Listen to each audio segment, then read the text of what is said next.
আসসালামু আলাইকুম ওরহমতুল্লাহি ওবারাকাতু। মহান আল্লাহ পবিত্র কোরআনের সূরাতুল বাকারার ৪৫ নম্বর আয়াতে বলেন, তোমরা ধৈর্য ও সালাতের মাধ্যমে সাহায্য প্রার্থনা করো, এটা বিনীতগণ ব্যতীত আর সকলের নিকট নিশ্চিতভাবে কঠিন। আজ ২৪ ফেব্রুয়ারি ২০২৫, রোজ সোমবার, ২৪ শাবান ১৪৪৬ হিজরি ও ১০ ফাল্গুন ১৪৩১ বঙ্গাব্দ। সালাত ইসলামের অন্যতম প্রধান স্তম্ভ এবং মুসলিম জীবনের অপরিহার্য একটি অংশ।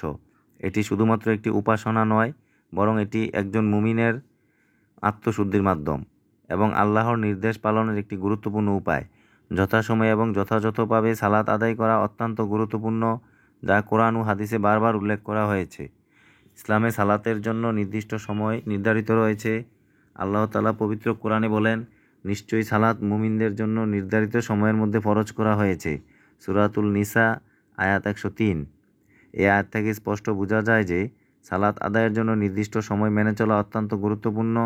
সময়ের আগে বা পরে ইচ্ছাকৃতভাবে সালাত আদায় করলে তা পরিপূর্ণভাবে কবুল নাও হতে পারে। রাসূলুল্লাহ সাল্লাল্লাহু আলাইহি ওয়াসাল্লাম বলেন, আমার উম্মতের সালাতের সর্বোত্তম সময় হলো তারা যখন সালাতের নির্ধারিত সময়েই তা আদায় করে। তিরমিজি হাদিস ১৭০। যথাযথভাবে সালাত আদায় মানে হচ্ছে শুদ্ধভাবে অজু করা, সুন্নাহ মোতাবেক কিবলামুখী হয়ে দাঁড়ানো, খুশু ও খুজুর সাথে ধীর স্থিরভাবে নামাজ পড়া, সালাতের প্রতিটি রুকন যথাযথভাবে পালন করা।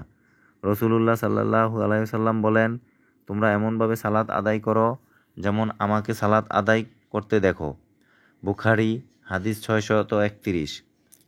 রাসূলুল্লাহ সাল্লাল্লাহু আলাইহি ওয়াসাল্লাম অন্যত্র বলেন, অনেক মানুষ সালাত আদায় করে কিন্তু তাদের সালাত থেকে তারা কিছুই লাভ করে না, শুধু ক্লান্তি ও কষ্ট ছাড়া। নাসাই হাদিস ১৩১৪।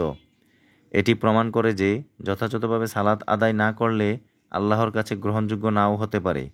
রাসূলুল্লাহ সাল্লাল্লাহু আলাইহি সাল্লাম বলেন, কিয়ামতের দিন বান্দার প্রথম হিসাব হবে সালাতের ব্যাপারে। যদি সালাত ঠিক থাকে তবে তার সকল আমল ঠিক থাকবে, আর যদি তা নষ্ট হয় তবে তার সকল আমল নষ্ট হয়ে যাবে। তিরমিজি হাদিস ৪১৩। সালাতের গুরুত্ব অপরিসীম। এটি শুধু একটি ইবাদত নয়, বরং মুসলিম জীবনের মূল স্তম্ভ। যথাসময়ে এবং যথাযথভাবে সালাত আদায় করলে দুনিয়া ও আখিরাতে কল্যাণ লাভ করা যায়। তাই আসুন আমরা সালাতের প্রতি যত্নবান হই, নির্ধারিত সময়ে এবং খুশু খুজুর সাথে সালাত আদায় করি, যেন আমরা আল্লাহর সন্তুষ্টি অর্জন করতে পারি।